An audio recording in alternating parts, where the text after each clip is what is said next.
فارس جس کا نام خسرو پرویز تھا اس کے پاس پہنچا۔ جب سفیر نے حضرت عبداللہ بن حذافہ سہمی رضی اللہ تعالیٰ عنہ نے وہ خط اس بادشاہ کے حوالے کیا تو جیسے ہی اس نے خط کھولا اور پڑھنا شروع کیا، بسم اللہ الرحمن الرحیم من محمد عبداللہ ورسولہ الی عظیم فارس، تو اس کو فوراً غصہ چڑھ گیا کہ یہ کون شخص ہے، میری اتنی سپر پاور سلطنت، میں اس کا بادشاہ ہوں، اور خط جس نے لکھا ہے تو اس نے اپنا نام محمد پہلے لکھا ہے اور میرا نام بعد میں لکھا ہے، یہ تو بڑی گستاخی ہے۔ تو فوراً اس نے آپ علیہ الصلوۃ والسلام کے خط کو اٹھا کر ٹکڑے ٹکڑے کر دیا اور انتہائی گرے ہوئے لہجے کے اندر فرمایا کہ یہ جو سفیر خط لے کر آئے اس کو دھکے دے کر باہر نکال دو۔ حضرت عبداللہ بن حذافہ رضی اللہ تعالیٰ عنہ واپس آئے، آ کر پوری ماجرا آپ علیہ الصلوۃ والسلام کو بتائی تو آپ علیہ الصلوۃ والسلام نے، کیونکہ اس نے خط کی لاج نہ رکھی تھی، تو آپ علیہ الصلوۃ والسلام کے دل کے اوپر ایک داغ آیا، دل دکھا، تو اس لیے آپ علیہ الصلوۃ والسلام کی زبان مبارک سے یہ الفاظ نکلے، اللہم مزقہم کل ممزق، اے اللہ ان کو پارا پارا کر دے، ان کی طاقت کو ٹکڑے ٹکڑے کر دے۔ ادھر شاہ فارس کو ابھی تسکین نہیں ہوئی، ابھی تک اس کو چین نہیں آیا کہ یہ کون شخص ہے جس نے میری اتنی بڑی گستاخی کر دی کہ خط کے اندر اپنا نام پہلے لکھا اور میرا نام بعد میں لکھا۔ فوراً اس غصے کے اندر پیغام بھیجا یمن کے گورنر بازان کی طرف کہ اپنے سپاہی بھیج کر جلدی جلدی مدینے سے اس شخص کو گرفتار کر کے میرے پاس پہنچا تاکہ میں اس سے پوچھوں کہ کس انداز سے تو نے خط لکھا ہے۔ ظاہر بات ہے گورنر تھا، حکم کی تعمیل کرتے ہوئے کچھ سپاہیوں کو بھیجا، وہ آ کر آپ علیہ الصلوۃ والسلام کے پاس پہنچے تو ہیں، لیکن اللہ جل جلالہ نے آپ علیہ الصلوۃ والسلام کے چہرے مبارک کے اندر وہ دہشت رکھی تھی، وہ رعب رکھا تھا کہ جیسے انہوں نے دیکھا تو وہ کانپنے لگے،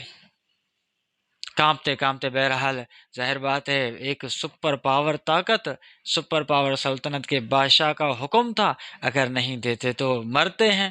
کہا جاتا ہے نا مرتا کیا نہ کرتا۔ تو اسی حکم کی تعمیل کرتے ہوئے انہوں نے ڈرتے ڈرتے لرزتے لرزتے آ کر خط آپ علیہ الصلوۃ والسلام کو تھما دیا۔ آپ علیہ الصلوۃ والسلام نے پڑھ کر فرمایا ٹھیک ہے آپ آج جائیں، کل میں آپ کو اس کا جواب دے دوں گا۔ دوسرے دن بیچارے سفیر وہ دوبارہ سے آ گئے، آپ علیہ السلام نے فرمایا کہ تمہارا کام ہو چکا ہے، جو تمہارا اپنے آپ کو خدا کہلانے والا جو بادشاہ تھا اس کا انتقال ہو چکا ہے، وہ اپنے بیٹے کے ہاتھوں مر چکا ہے، اب آپ واپس چلے جاؤ۔ اور حقیقت میں ایسے ہی تھا کہ اس کے بیٹے نے اپنے باپ کو بڑی بے دردی کے ساتھ قتل کر دیا اور اپنے بیٹے کی جگہ پر حاکم اور بادشاہ بن کر بیٹھ گیا تھا۔ کچھ ہی دن گزرے تھے تو اس بیٹے نے پھر اپنے باپ کی دوائیاں تلاش کرنا شروع کی، طاقت کی دوائیاں تلاش کرتے کرتے ایک دوا تک پہنچا جس کے اوپر لکھا ہوا تھا مفید للبہ، دواء مفید للبہ، یہ مردانی قوت کے لیے بڑی مفید دوا ہے۔ تو اس نے اٹھا کر کھائی، حقیقت میں وہ دوا نہیں تھی بلکہ اس کے اندر زہر قاتل تھا، تو فوراً کھانے کے بعد وہ مر گیا۔ اب کس کو بادشاہ بنایا جائے؟ ایسا تو کوئی شخص تھا ہی نہیں اس قبیلے کے اندر سوائے ایک عورت کے جو پرویز کی بیٹی ہی تھی جس کا نام تھا ارمی دخت، تو اس کو بادشاہ بنا دیا۔ جب آپ علیہ الصلوۃ والسلام کو پتہ چلا کہ پرویز کی بیٹی کو انہوں نے پھر سے اپنے ملک کا والی اور بادشاہ بنا دیا ہے، تو آپ علیہ الصلوۃ والسلام نے فرمایا ایسی قوم کیسے کامیاب ہو سکتی ہے جنہوں نے اپنے سلطنت کے معاملات بھی ایک عورت کے حوالے کر دیے ہیں۔ عورت تو ناقص العقل ہوتی ہے، اس کو اپنی سمجھ کچھ نہیں ہوتی، تو وہ اتنے بڑے امور، پورے سلطنت کے امور کیسے سنبھال سکتی ہے۔ تو بہرحال